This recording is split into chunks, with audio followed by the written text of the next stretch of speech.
Hi everyone, welcome to Fine Wine of the Old World. Today I would like to talk to you about the food and wine pairing.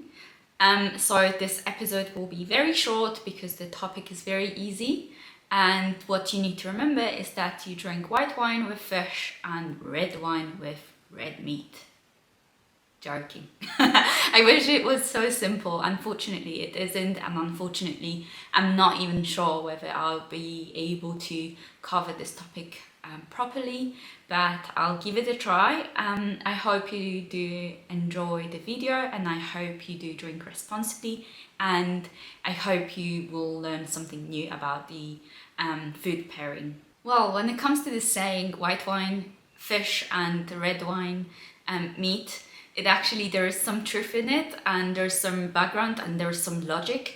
So basically, because of the weight of the dish, so for example, light dish like chicken or fish would go well with the white wine because of the white wine structure, and because it's a light and not so heavy in terms of body wine.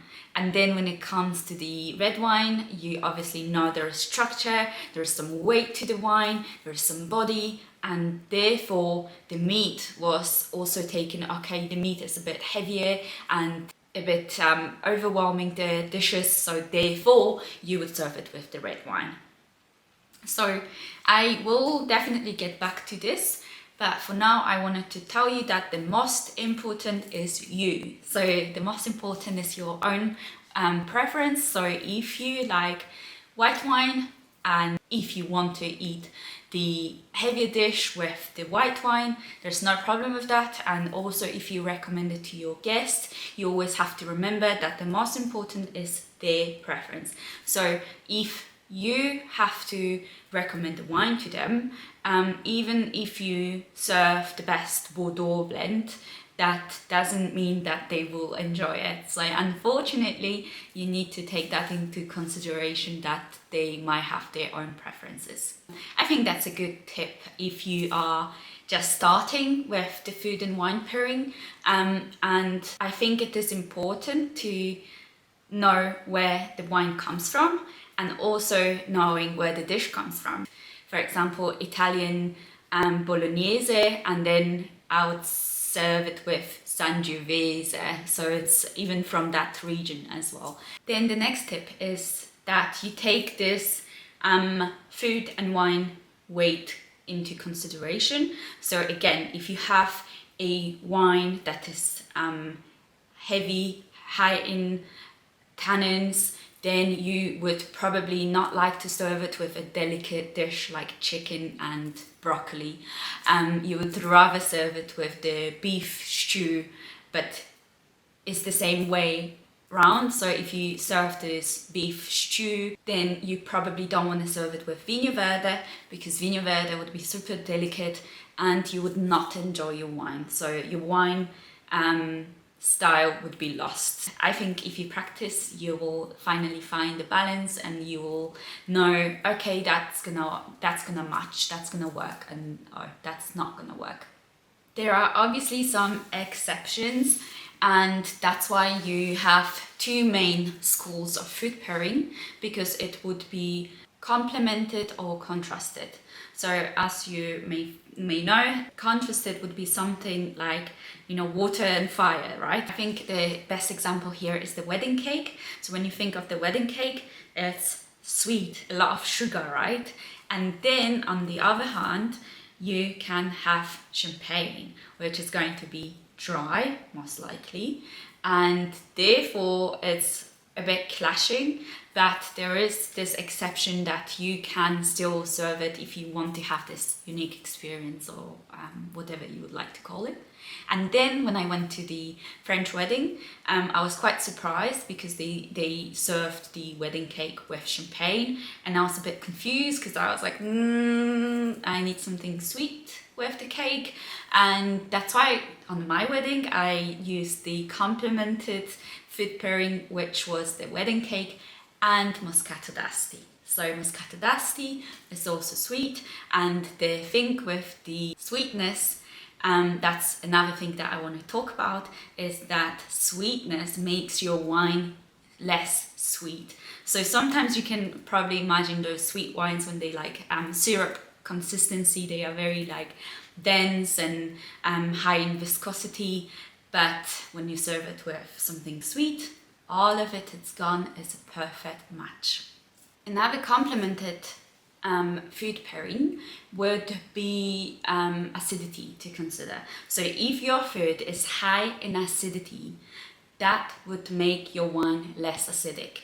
Therefore, for example, if I had to serve a salad with a French dressing, I would probably go for Sauvignon Blanc, and that would be because of the high acidity. So that would be well together. And then also because Sauvignon Blanc has this green notes that we spoke about, so that also goes really well with the salad. And then again, imagine if you have rich fruit, fatty, creamy, then you would also like to add some acidity from the wine to balance it out again. So it works with the high acidity food, which would be, for example, the vinegar dressing, and then also anything salty, fatty food as well. Those fresh notes would make your food taste even better. And as we speak about the rich food, imagine the fat, okay? So when it comes to the fat, there is funny interaction with the tannins, because the tannins actually feel lower. So that's why Cabernet Sauvignon, very often you would hear, oh yeah, definitely serve it with the blue cheese. And actually it's because of the fat content and as well as the protein content. That's why your Cabernet Sauvignon would be a perfect match with the creamy cheese, and also maybe the roasted beef as well, because that would be again fat and the protein content.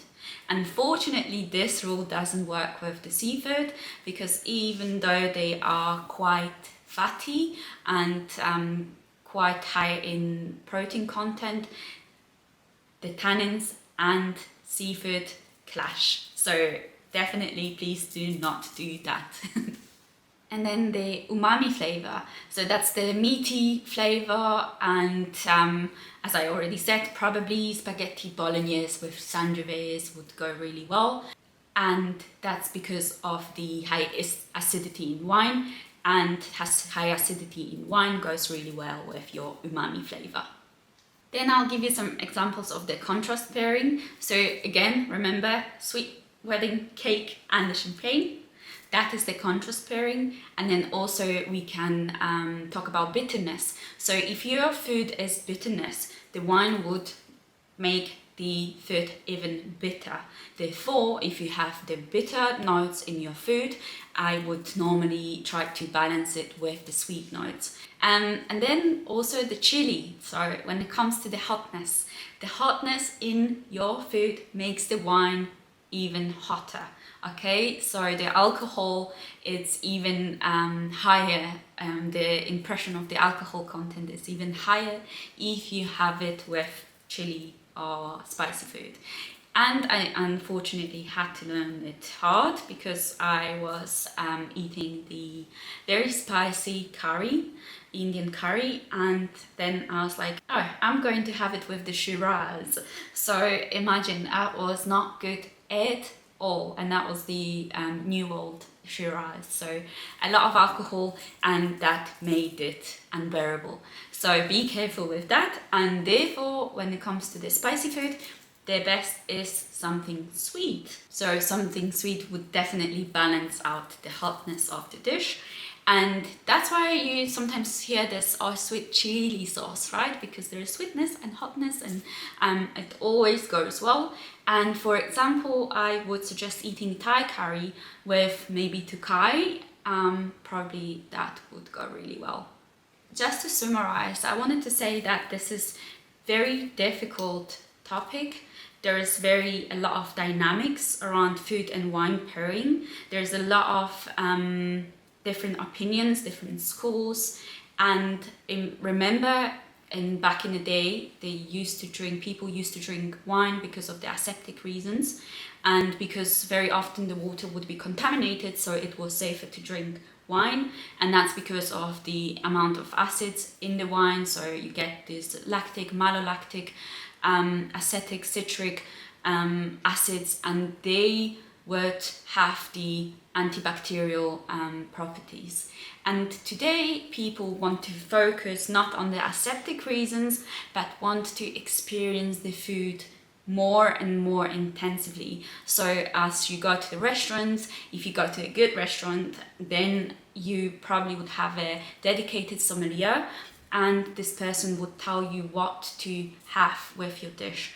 And I liked it a lot because it builds awareness in people that you can even have a better experience with the food if you know what to serve it with. So I hope I covered, and I hope you know a little bit more now, and I hope it will make you as well improvise and experiment with different food pairing, and then hopefully surprise your guests. And so I wish you a great day, great evening, and the great food and wine tonight or tomorrow. Bye.